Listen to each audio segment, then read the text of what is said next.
तो इसमें आप याद रखेंगे कि आपने ये चीज तो पढ़ी होगी, डिस्पर्शन ऑफ लाइट। ठीक है, जब भी लाइट इस प्रिज्म में एंटर होती है तो लाइट स्प्लिट हो जाती है 7 कलर्स में। The process of splitting of white light into 7 colour is known as dispersion of light. तो इसमें सबसे नीचे कलर होता है violet, indigo, blue, green, yellow, orange, red. ठीक है, तो याद रखना जो रेड कलर होता है सबसे कम बैंड होता है। तो जो सबसे कम बैंड होता है उसके लिए रिफ्रैक्टिव इंडेक्स क्या होगा, कम। ठीक है, और जिसके लिए रिफ्रैक्टिव इंडेक्स कम है उसके लिए क्रिटिकल एंगल क्या होगा, ज्यादा होगा। ठीक है, तो आपको इस क्वेश्चन में पूछा गया था कि मैक्सिमम क्रिटिकल एंगल किसके लिए है, तो याद रखना वो रेड कलर के लिए है। क्लियर हो गई बात? आई होप क्लियर है। अगर इसी में क्वेश्चन देखो मैंने आपको पूरा बता दिया, मिनिमम पूछा जाएगा तो किसके लिए आ जाएगा, वॉयलेट के लिए आ जाएगा। बाकी कोई भी बात समझ में नहीं आई तो छोड़ दीजिए। ठीक है, आगे बढ़ते हैं। Aqueous solution of metallic oxide. देखो एक केमिस्ट्री का लेक्चर मैराथन मैंने डाल रखा है, उसमें आपको बताया था कि जब मेटल ऑक्सीजन के साथ रिएक्ट करते हैं तो क्या बनाते हैं, मेटेलिक ऑक्साइड बनाते हैं। और जो मेटेलिक ऑक्साइड होता है कैसे नेचर का होता है, बेसिक नेचर का। तो आपको पता है कि जब भी रेड लिटमस जो है उसको हम बेस में ऐड करेंगे, ठीक है, तो वो कैसा टर्न हो जाता है, ब्लू टर्न हो जाता है ना। तो इसी के ऊपर ये क्वेश्चन था, aqua solution of metallic oxide turn red litmus paper into which colour. तो कौन सा कलर आ जाएगा, ब्लू कलर आ जाएगा। नेक्स्ट है, in pollination the pollen grain is transferred from the anther to. तो पोलन ग्रेन एंथर से कहाँ पे ट्रांसफर होते हैं, तो स्टिग्मा पे ट्रांसफर होते हैं। ठीक है, नेक्स्ट क्वेश्चन आता है, which of the following cell is also known as solar cell. तो इसको बोलते हैं फोटोवोल्टिक सेल। तो इसमें आ जाएगा बी पार्ट। नेक्स्ट है the number of wave passing a given point in 1 second. कितनी वेव एक सेकंड में पास करती हैं उसको हम बोलते हैं फ्रीक्वेंसी। ठीक है, एक वेव की लेंथ को बोलते हैं वेव लेंथ। क्लियर होगी बात, ये बात याद रखना। तो आगे बढ़ते हैं, the process of formation of fruit without fertilisation is called. ठीक है, तो उसको हम बोलते हैं पार्थिनोक्रॉपी। तो इसमें बी पार्ट आपका सही ऑप्शन आ जाएगा। नेक्स्ट है, calamine is an ore of which metal. तो कैलामाइन जो होती है ये किसकी ओर होती है, ये चीज आप याद रखेंगे। कैलामाइन होता है जिंक कार्बोनेट। ठीक है, ये भी आपका जो मैराथन है उसमें बताया गया था कि कैसे हम कार्बोनेट सल्फाइड ओर को ऑक्साइड में कन्वर्ट करते हैं, कैल्सिनेशन रोस्टिंग का कॉन्सेप्ट। ठीक है, इसके ऊपर ओर के ऊपर क्वेश्चन आया था तो ये थोड़ा सा आपको लर्न कर लेना है कि जिंक की ओर कौन कौन होती है। जिंक ब्लेंज होती है, जिंक केट होती है, उसके बाद कैलामाइन होती है, मरकुरी की सीनावार होती है, लेड की गैलेरिना होती है, एल्यूमिनियम की बॉक्साइट होती है, आयरन की हेमेटाइट, मैग्नेटाइट, आयरन पायराइट होती है, कॉपर की आपकी कॉपर ग्लैंड्स होती है। तो ये नाम मैंने इधर लिख रही है, आप चाहे तो इनका स्क्रीनशॉट ले सकते हैं। कुछ बाकी मेटल्स की ओर्स भी मैंने आपको इसमें बता रखी है। The protective ozone layer is present in which layer of the earth atmosphere. तो स्ट्रेटोस्फेयर में होती है। तो डी पार्ट इसका सही आंसर आ जाएगा। Which of the first element of 14 group in the modern periodic table. तो देखो आपको याद रखना है कि ये होता है पहला। ठीक है, इसमें एक चीज ध्यान देना कि सबसे पहले हमारे पास क्या आता है, हाइड्रोजन, फिर आता है हीलियम। ठीक है, तो पहले में आ गया हाइड्रोजन, हीलियम, फिर बीच में ये इधर आपको पता है गैप होता है। फिर 13 में आता है बोरान, 14 में आता है कार्बन, 15 में आता है नाइट्रोजन, 16 में आता है ऑक्सीजन। तो हमें किसके लिए पूछा गया था, 14। तो 14 में कौन आ जाएगा, कार्बन, है ना। तो ये पीरियोडिक टेबल आप देख लेना, आपको क्लियर हो जाएगा। तो ये फर्स्ट मेंबर होता है मॉडर्न पीरियोडिक टेबल में कौन से वाले ग्रुप का, 14 वाले ग्रुप का। तो वो कौन रहेगा, कार्बन रहेगा। ठीक है, नेक्स्ट है, which of the following non metal is stored in water to prevent the contact with atmospheric oxygen. तो याद रखना कि कौन सा नॉन मेटल काफी ज्यादा रिएक्टिव होता है, दैट इज फास्फोरस। तो इसमें डी ऑप्शन आपका सही आ जाएगा। Which of the following is an example of detritus food chains. तो जो भी नेचुरल बेस्ड मटेरियल्स की फूड चेन है तो उसमें कौन आएंगे, डेडली, फंगी, स्नेल। तो ये आपका ए पार्ट इसका सही आ जाएगा। Which of the following gases is popularly known as gobar gas. तो इसको हम बोलते हैं बायोगैस। नेक्स्ट है, which of the following is an organ of excretory system of human body. तो एक्सक्रिएटरी सिस्टम का पार्ट बिल्कुल भैया किडनी होती है, इसोफेगस नहीं होता, फेरेंक्स नहीं होता, डाइजेस्टिव सिस्टम में आ जाएगा, और ट्रैकिया आपका रेस्पिरेटरी सिस्टम में आ जाएंगे। ठीक है, तो आगे बढ़ते हैं। Which but is the SI unit of temperature. तो एसआई सिस्टम के अंदर जो टेम्परेचर का यूनिट है वो केल्विन होता है। ठीक है, the mechanism of heat transfer between two adjacent part of body because of their temperature difference, तो उसको बोलते हैं कंडक्शन। तो डी पार्ट आपका सही answer. Which was the main source of energy in the industrial revolution, तो industrial revolution में जो ज्यादातर main source of energy use किया जाता था वो कोल है, ठीक है। उसके बाद है which of the following is an example of unicellular algae, तो वो कॉलरा है, डी पार्ट इसका सही आंसर आ जाएगा। Which of the following material has the property of malleability, तो प्रॉपर्टी ऑफ मैलेबिलिटी किसके पास है भाई, गोल्ड के पास, ठीक है। सल्फर आपको पता है, डायमंड आपको पता है, कोल पता है, ये तीनों नॉन मेटल है, पढ़ा रखा है। मैलेबिलिटी वो प्रॉपर्टी होती है जिसके कारण कोई मेटल शीट्स में कन्वर्ट हो सकता है, तो आपको पता है कि वो मेटल की प्रॉपर्टी है। जनरली नॉन मेटल जो है वो मैलेबिलिटी शो नहीं करते। नेक्स्ट है which of the following convention is related to the control of transboundary movement of the hazardous waste and their disposal, तो उसको बोलते हैं बेसल कन्वेंशन, तो ए पार्ट इसका सही आंसर आ जाएगा।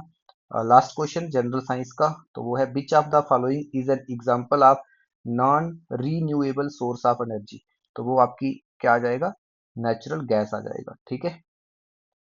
आपको पता है टाइड्स, विंड और सोलर रेडिएशन रीन्यूएबल के अंदर आती हैं। तो ये था आपके जनरल साइंस के क्वेश्चन। अब आते हैं हम लोग नेक्स्ट सेक्शन की तरफ। तो नेक्स्ट सेक्शन जो है वो कौन सी आने वाली है, वो मैथमेटिक्स आने वाला है। तो देखो इसके क्वेश्चंस को मैं कोशिश करूंगा कि आप लोगों को सॉल्व भी करवा दूं। तो इसमें सबसे पहला क्वेश्चन है the difference between the cost price and selling price of an article is RS 725। देखो हमारे पास क्वेश्चन में जो कंडीशन दे रखी है कि जो SP माइनस CP है, ठीक है, कास्ट प्राइस और सेल प्राइस का डिफरेंस है, वो कितना है 725।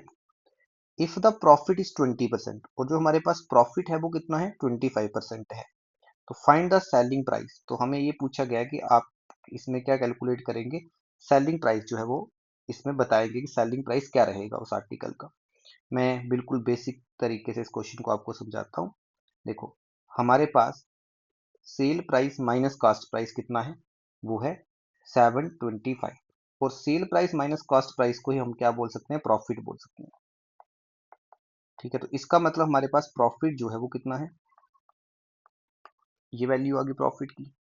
साथ में हमें दे रखा है प्रॉफिट परसेंटेज, ठीक है, प्रॉफिट परसेंटेज, ठीक है। तो प्रॉफिट परसेंटेज है 20%, और अगर हमें प्रॉफिट परसेंटेज कभी भी निकालनी है, ठीक है, तो वो हमेशा किसके बराबर होती है, तो याद रखना है कि जो प्रॉफिट परसेंटेज होती है वो होता है हमारे पास प्रॉफिट कितना है अपॉन कास्ट प्राइस, ठीक है। तो आप देख लीजिए कि हमारे पास जो प्रॉफिट था वो कितना था, ये था, और इसको हम डिवाइड कर देंगे किसके साथ, कास्ट प्राइस के साथ। तो हमें कास्ट प्राइस नहीं पता है, तो हम इधर लिख देंगे कि जो कास्ट प्राइस है वो एक्स है, ठीक है, क्लियर होगी बात। तो प्रॉफिट हमारे पास 20 है, तो इसका मतलब कि एक्स जो होगा, ठीक है, अगर हमें इसमें ध्यान दें तो हमारे पास जो प्रॉफिट परसेंटेज है, तो एक्स की जो वैल्यू होगी वो बन जाएगी 725 डिवाइडेड बाय 20 × 100, तो ये हमारे पास कास्ट प्राइस हो जाएगा। देखो ये और ये दोनों कैंसिल हो गए, ठीक है। 720 ये आपका बन जाएगा 7250 डिवाइडेड बाई 2, तो आप देख लीजिए इधर हमारे पास 2 3 जा 6, आ गया 12, आ गया 2, हो गया 12 जीरो, ये आपका बन जाएगा 2 2 जा 4, और ये हमारे पास जो वैल्यू बन जाएगी, ठीक है, 6 का था, तो ये जो x की वैल्यू है ये बन जाएगी 3625, तो ये निकल गया कॉस्ट प्राइस। हमें क्या पूछा था, सेलिंग प्राइस। तो देखो इस फर्स्ट वाली इक्वेशन में अगर आप ध्यान दें तो आप देख सकते हो जो सेलिंग प्राइस है वो किसके बराबर है, तो सेलिंग प्राइस अगर आप ध्यान दें तो वो बन जाएगा हमारे पास जो 725 प्लस कॉस्ट प्राइस, दोनों को ऐड कर दो। तो हमारे पास देखो 725 में जब सीपी हम डालेंगे जो कि अभी हमने कैलकुलेट कर दिया, ये आ गया, तो कितनी वैल्यू बन जाएगी, देखो 5 और 5 कितना हो गया, जीरो, तो यूनिट डिजिट से नहीं हो सकता कि सबका जीरो ही है, पूरा कैलकुलेट करना पड़ेगा। इसमें हमारे पास 5 और 5 10 था, 1 कैरी था, तो 2 और 2 4 और एक आ गया 5, अब कोई कैरी नहीं है। 6 और 7 हो गया 13, अब 1 कैरी है, तो ये बन जाएगा 4350, तो 4350 कौन सा आ गया, आपका सी पार्ट आ गया। आई होप कि ये क्वेश्चन क्लियर होगा। आगे बढ़ते हैं अगले क्वेश्चन की तरफ। तो अगला क्वेश्चन था if the total surface area of A cube, जो टोटल सरफेस एरिया है क्यूब का वो हमें गिवन में दे रखा है। हमें ये बता बोला गया था कि बताइए इसी का जो वॉल्यूम है वो कितना होगा। ठीक है, तो देखो याद रखना कि अगर हमें वॉल्यूम, सबसे पहले क्यूब की अगर बात करें तो क्यूब का जो टोटल सरफेस एरिया होता है उसका फार्मूला होता है 6a का स्क्वायर। ए जो है वो साइड है, और वॉल्यूम का फार्मूला होता है ए का क्यूब। तो सबसे पहले इंपॉर्टेंट बात है कि हम इस क्वेश्चन में ए को कैलकुलेट कर लेते हैं। देखो हमारे पास अकॉर्डिंग टू क्वेश्चन 6a² किसके बराबर था, 1350 के बराबर था, है ना। तो इधर से a² की वैल्यू जो है वो बन जाएगी 1350 डिवाइडेड बाई 6। तो ये बन जाएगा 2, ये आ गया 15, और ये आ गया 2, ये आ गया हमारे पास 30, और ये आ गया 5, 225। तो a की वैल्यू अंडर रूट 225 आ गया, तो ये बन जाएगा हमारे पास 15। तो a निकल गया, हमें कुछ नहीं करना, 15 का क्यूब कैलकुलेट कर देना है। तो 15 का स्क्वायर तो अभी हमने देखा 225, तो इसको मल्टीप्लाई कर देंगे दोबारा किसके साथ, 15 के साथ। तो 5 5 जा 25, 5 2 कैरी, 5 5 25, 2 कैरी, 5 2 जा 10 और 2 12। फिर क्या आ जाएगा हमारे पास, 1 कैरी, है ना, और 5 2 जा 10 और 1 11। अब नीचे आएगा 5 2 2, सिंप्लीफाई करें 5 7 3 3 3 3 7 5, तो डी पार्ट इसका सही आंसर। नेक्स्ट क्वेश्चन आपकी स्क्रीन पर। तो ये आपका बोर्ड मास पे क्वेश्चन है। तो देखो जब भी बात आती है बोर्ड मास की, तो इसमें कोशिश करनी है कि सबसे पहले हम किसको सॉल्व करेंगे, जो भी ब्रैकेट्स हमें दे रखे हैं उनको सॉल्व करेंगे। देखो हमारे पास क्या था, 1005, फिर था डिवाइड, तो इसको हम डिवाइड लिख देते हैं, बड़े वाला ब्रैकेट रखते हैं। छोटा वाला ब्रैकेट था हमारे पास, तो पहले हम इसको सॉल्व कर देते हैं, ये बन जाता है 3/4। ठीक है, अब देखो इसके अंदर का जो ब्रैकेट है इन दोनों को सम करके लिख देंगे हम। ठीक है, तो अंदर के ब्रैकेट में अगर सम करके लिखें तो देखो 7 और 3 हो गया 10, 1 कैरी, अब बन गया 7 और 7 14, तो ये बन जाएगा 140। ठीक है, फिर क्या आएगा माइनस, है ना, तो ये बन जाएगा हमारे पास 24। ठीक है, अब ब्रैकेट को खोल दीजिए 3/4 और बड़े वाला ब्रैकेट क्लोज कर दीजिए। अब देखो ये और ये दोनों कट गए, ये बन जाएगा हमारे पास, पहले हम पूरे ब्रैकेट को सॉल्व कर लेते हैं। तो ये इधर से भी आई थिंक हमारा कट जाएगा,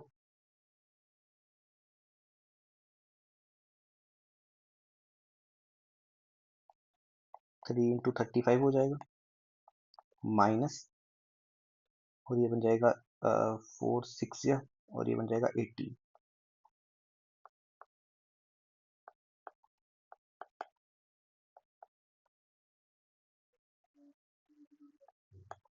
है ना। तो लास्ट में जो हमारे पास बचेगा 1005 डिवाइडेड बाय, तो देखो 15 में से 8 गए तो आप बोलोगे 7, है ना, तो ये बन जाएगा हमारे पास 9, और 9 में से 1 गया तो 8, तो 87।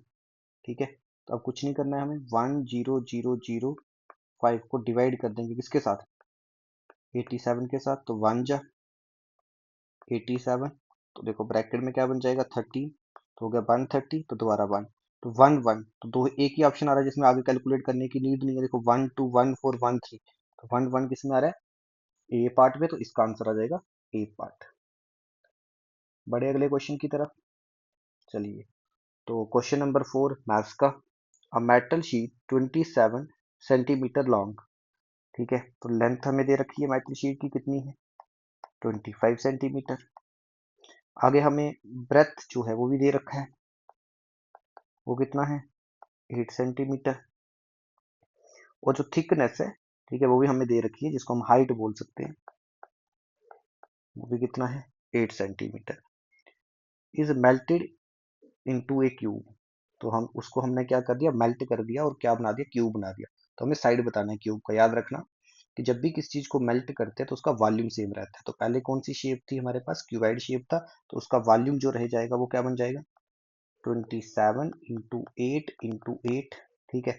अब देखो ये बन जाएगा 27 इंटू 64, तो कर लीजिए 64 इंटू 27, तो 7 4 जा कितना होता है 28, 8 2 कैरी, फिर बन जाएगा 7 6 जा कितना होगा बोलो 42 और 2 44, तो ये आ जाएगा हमारे पास 8 और ये बन जाएगा 12। सिंप्लीफाई कर दीजिए 8 12,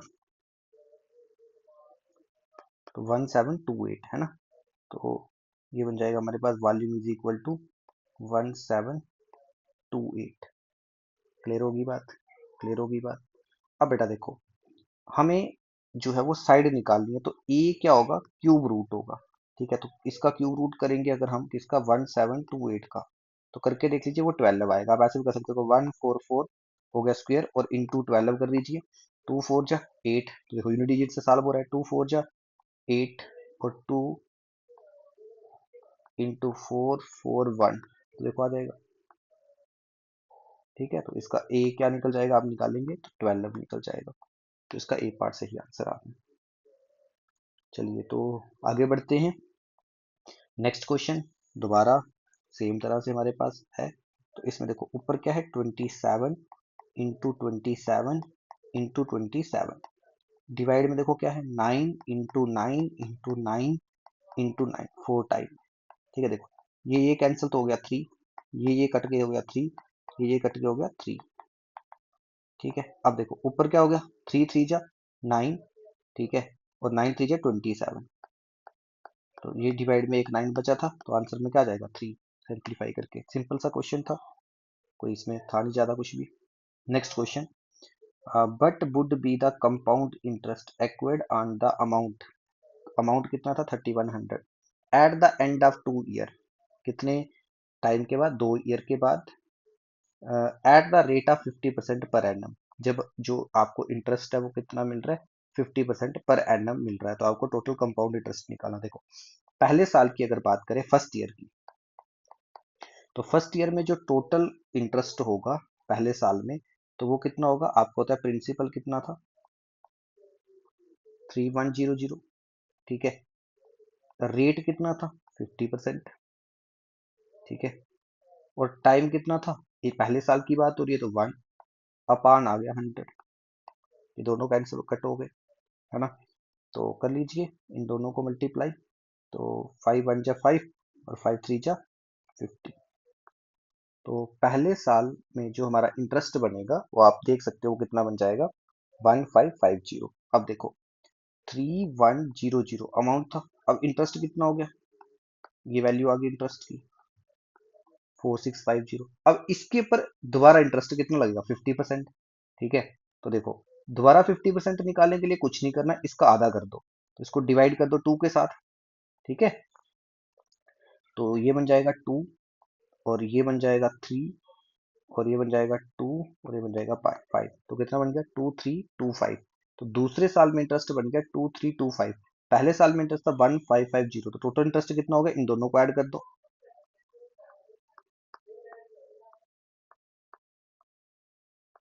3875, तो आपके पास सी ऑप्शन सही हो गया।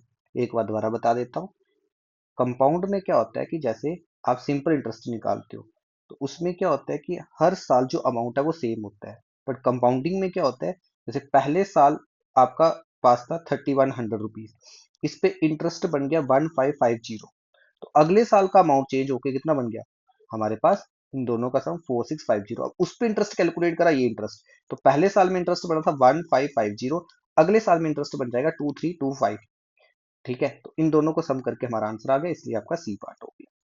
आई होप ये बात समझ में आ रही होगी। चलिए तो बहुत बढ़िया, अगर ये बात समझ में आ गई है तो बढ़ते हैं अगले क्वेश्चन की तरफ। तो क्वेश्चन नंबर 7 आपकी स्क्रीन पर, तो देखो इस क्वेश्चन में क्या है, क्वेश्चन नंबर 7 की अगर बात करें तो इसमें देखो ये भी बोर्ड मास पे क्वेश्चन है, तो इसमें पहले ब्रैकेट को कोशिश करनी है सॉल्व करने की, इनटू, तो देखो ब्रैकेट के अंदर कौन कौन है, तो 50 हो गया 200 और 200 को 4.5 से मल्टीप्लाई कर दीजिए, है ना। तो देखो तो जब हम 200 को करेंगे तो आप सीधा लिख सकते हो 45, तो ये आपका बन जाएगा 900, है ना। ब्रैकेट के अंदर पूरी टर्म बन गई 900। इसको हमें डिवाइड करना है किसके साथ, 5 के साथ, सिंपल सी बात है, ठीक है। और जब आप इसको 5 के साथ डिवाइड करेंगे तो 5 वन जा 5, 4 8 0 180 आ गया। अब आप इस जीरो को कैंसिल कर दीजिए तो बन जाएगा 135 इंटू 18, ठीक है। ये पॉइंट को हटाकर जीरो हट गया, तो कुछ नहीं करना है, 135 इंटू 80, तो 8 5 जा, बताइए कितना होता है, 40, 4 कैरी, 8 3 24, 24 और 4 28, ठीक है। और अब क्या आ गया, 2 कैरी, और 8 वन जा 8 और 2 10 आ गया, ठीक है। इंटू में 5 3 1, तो बन जाएगा 0, बन गया 13, बन गया 4 2 4 3 0, तो ये ऑप्शन आ गया, ठीक है। कुछ नहीं बेटा, पहले इसको सॉल्व किया, आ गया 900, 5 के साथ डिवाइड किया, आ गया 180। अब ये था 13.5, तो हमने लिख दिया 135 और इसको लिख दिया 80, 180 की जगह पे, और सिंप्लीफाई कर दिया। सिर्फ सिंपल सा क्वेश्चन था, कोई ज्यादा इसमें मुश्किल थी नहीं। क्वेश्चन नंबर 8 आपकी स्क्रीन पे, ए सारी seller charges 22% more than cost price. देखो, अगर हम मान के चलते हैं कि जो कास्ट प्राइस है वो एक्स है, ठीक है, तो हमारे पास जो अ, उसका जो सेरी सेलर चार्ज, तो उसकी जो सेल प्राइस होगी, ठीक है, वो कितनी बन जाएगी, तो आप बोल दोगे, हम याद रखना कि कास्ट प्राइस को हम बोल देते हैं 100x, तो ये बन जाएगा 122x, तभी तो हो गया, 100 का 22% हो गया, 100 का 22% हो गया 22 ही, तो वो हमने डाल दिया इसमें, है ना। इफ द कस्टमर हैज पे, जो कस्टमर है वो पे कर रहा है कितना, इतनी value, find the cost price of the सारी, तो हमें क्या करना है, कास्ट प्राइस कैलकुलेट करना है। तो इसका मतलब 122x की वैल्यू कितनी है, 549।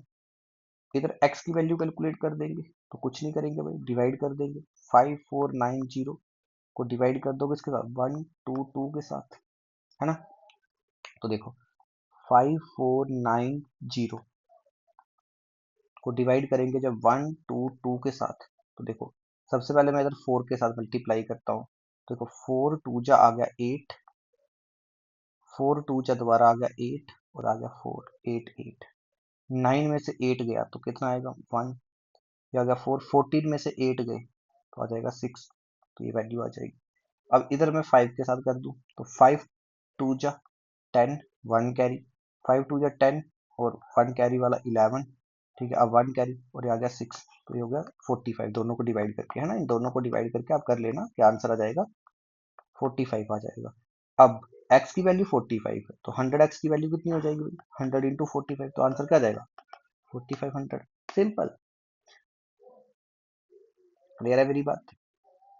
तो बड़े अगले क्वेश्चन की तरफ, तो अगला क्वेश्चन है, if the total surface area of A sphere is 1386 centimetre square, find its volume. तो देखो सबसे पहली बात ये चीज याद रखना कि जो टोटल सरफेस एरिया होता है स्फीयर का, वो होता है 4 पाई r स्क्वायर, ठीक है। और जो वॉल्यूम होता है वो होता है 4/3 पाई r क्यूब। तो सबसे पहले हमें एरिया दे रखा है, तो मतलब 4 पाई r स्क्वायर की वैल्यू है 1386, ठीक है। तो सबसे पहले हम इधर अगर ध्यान दें तो इसमें से आर स्क्वायर की वैल्यू क्या बन जाएगी, तो बन जाएगी 1386 डिवाइडेड बाय 4 पाई, क्लियर हो रही है बात। तो इधर से हम क्या कैलकुलेट करेंगे, आर कैलकुलेट कर लेंगे, ये मैं कैलकुलेशन आपके लिए छोड़ रहा हूँ, आप आर कैलकुलेट करेंगे, आर का जो वैल्यू आएगा इस फार्मूले में डालेंगे, आपका आंसर आ जाएगा, और इसका आंसर आपका ये आएगा, नहीं आएगा कमेंट सेक्शन में बता देना, अगली क्लास में आपको सॉल्व करवा दूंगा। अगला क्वेश्चन है, ए bag of chocolates contain 8 white chocolates, 6 dark chocolates and 6 Ruby chocolates. तो एक हमारे पास बैग है जिसमें वाइट कलर के चॉकलेट्स कितने हैं, 8 हैं, डार्क कलर के चॉकलेट्स कितने हैं, 6 हैं, रूबी कलर के चॉकलेट्स कितने हैं, 6 हैं। तो बताओ टोटल कितने चॉकलेट्स हो गए, 6 6 12 और 8 टोटल चॉकलेट हो गए, टोटल चॉकलेट कितने हो गए, 20 चॉकलेट्स हो गए, ठीक है। एक chocolate is taken at random, एक चॉकलेट हमने उस बैग में से रैंडमली उठा दिया, ठीक है। But is the probability that it is a dark chocolate. क्या प्रोबेबिलिटी होगी कि वो या तो डार्क होगा और रूबी चॉकलेट होगा। ठीक है, तो इसमें एक चीज का ध्यान रखेंगे कि हमारे पास कभी भी अगर बात आती है आर की, ठीक है, तो आर का मतलब होता है जूनियर। ठीक है, याद रखना प्रोबेबिलिटी ऑफ ए आर। ठीक है, कोई भी हम ले सकते हैं ए आर बी। ठीक है, तो इसको बोलते हैं आर का मतलब होता है जूनियर बी। तो इसका जो फार्मूला होता है वो होता है probability of A plus probability of B minus probability of A intersection B. Intersection होता है जो उनमें दोनों में कॉमन है। ठीक है, तो देखो प्रोबेबिलिटी ऑफ ए तो क्या होगा इस क्वेश्चन में आप देखें तो what is the probability that it is dark chocolate. तो डार्क कितनी है 6, तो बन जाएगा 6/20 प्लस बी क्या है रूबी, तो ये भी क्या आएगा 6/20 माइनस। अब देखो रूबी और डार्क दोनों अलग अलग है, इनमें कोई कॉमन बात है ही नहीं, तो इसकी प्रोबेबिलिटी हो जाएगी 0। सिंप्लीफाई कर देंगे तो डिनोमिनेटर सेम, तो ये हो जाएगा 12/20।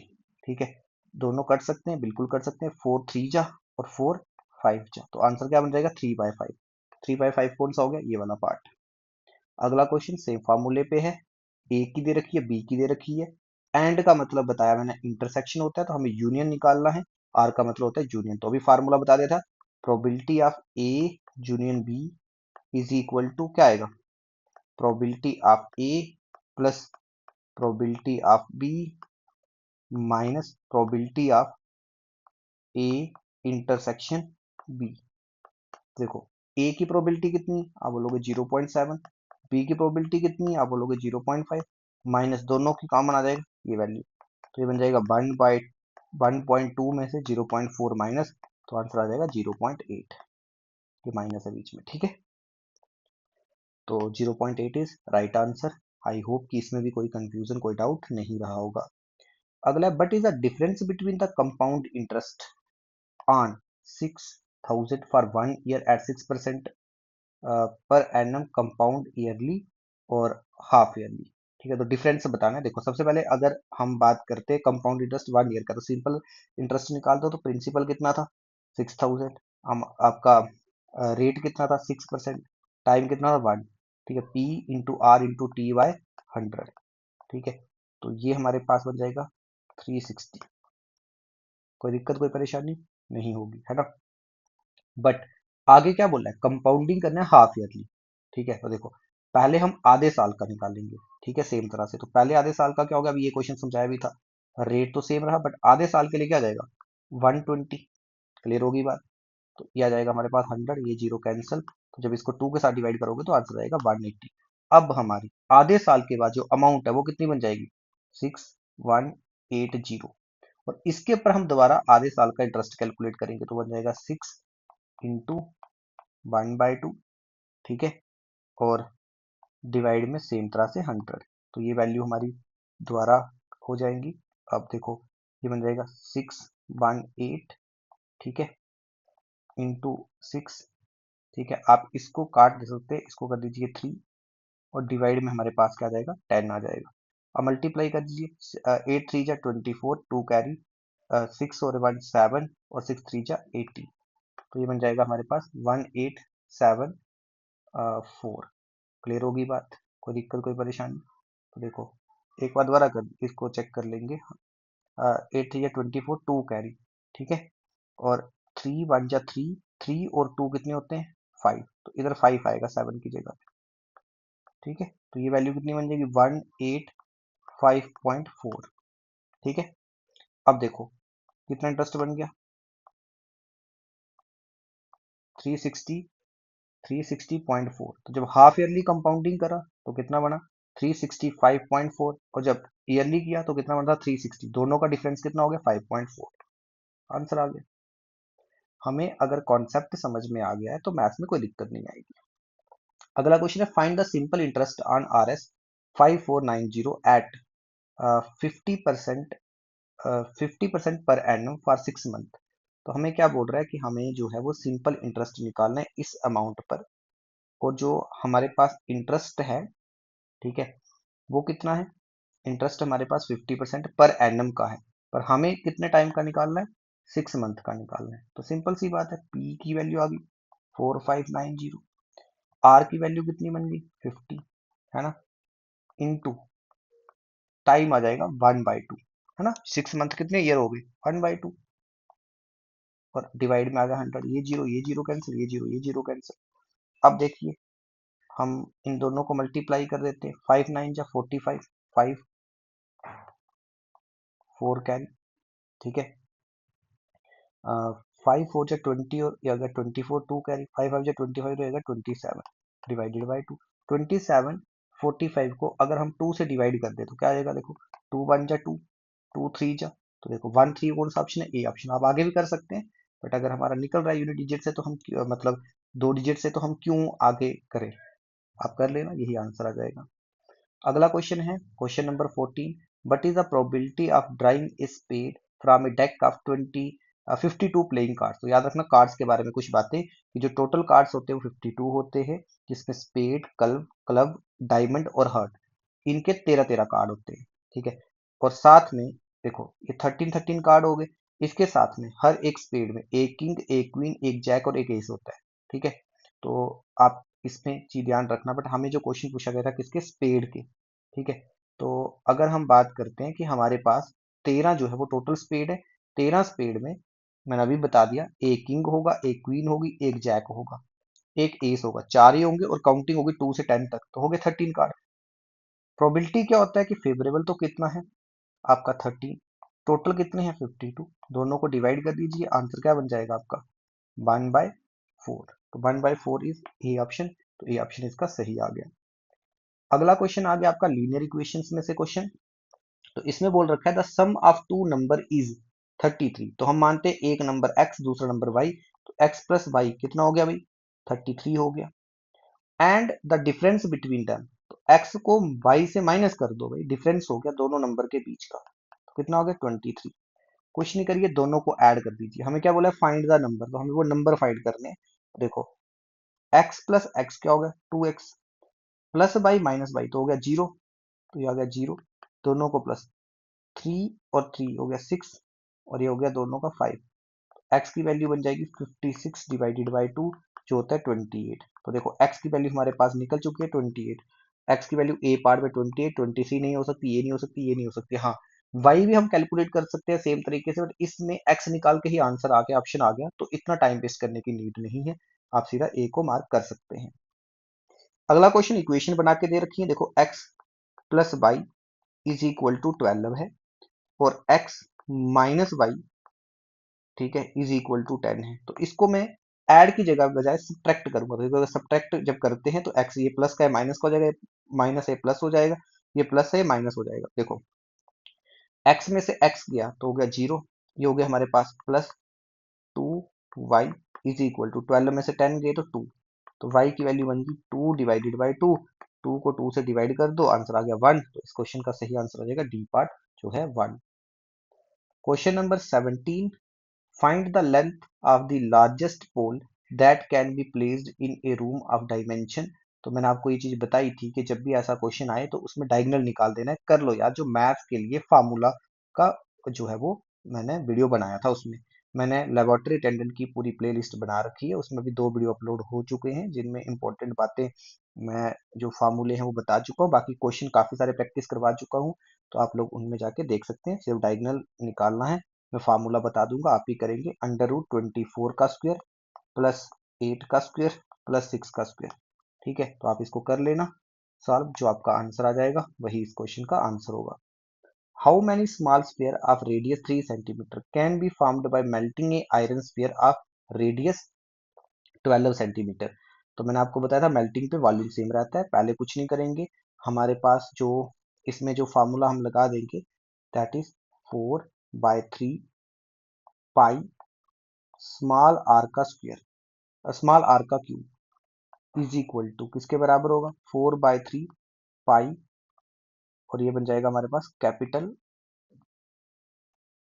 आर का क्यूब, और इधर आ जाएगा एन, एन क्या होगा, कितने नंबर्स बनेंगे, देखो ये और ये कैंसिल, ये और ये कैंसिल, ये और ये कैंसिल, ठीक है। तो हमारे पास एन की जो वैल्यू बन जाएगी वो बन जाएगी कैपिटल आर का cube divided by small r का क्यूब।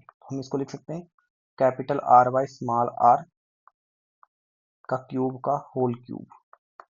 ठीक है, तो कैपिटल आर की वैल्यू क्या थी, बड़े वाले की 12, छोटे वाले की 3, और इसकी होल पावर आ जाएगी 3। 12 को 3 के साथ डिवाइड करते हैं 4, 4 की पावर 3, और 4 की पावर 3 होती है 64। तो एन की वैल्यू बन गई 64। सिंपल सा क्वेश्चन। ठीक है, आगे बढ़ते हैं। Next question, find the total surface area of a cuboid whose length breadth and heights are, जो हमें दे रखी है। तो टोटल सरफेस एरिया का फार्मूला होता है 2LB plus BH plus HF। सारी वैल्यू पता है, फार्मूले में डालना, कैलकुलेट करना, आंसर ही आ जाएगा। नहीं आएगा कमेंट सेक्शन में बता देना। आज की क्लास का लास्ट क्वेश्चन मैथ्स का। तो by selling a TV for, हमें जो SP है वो दे रखा है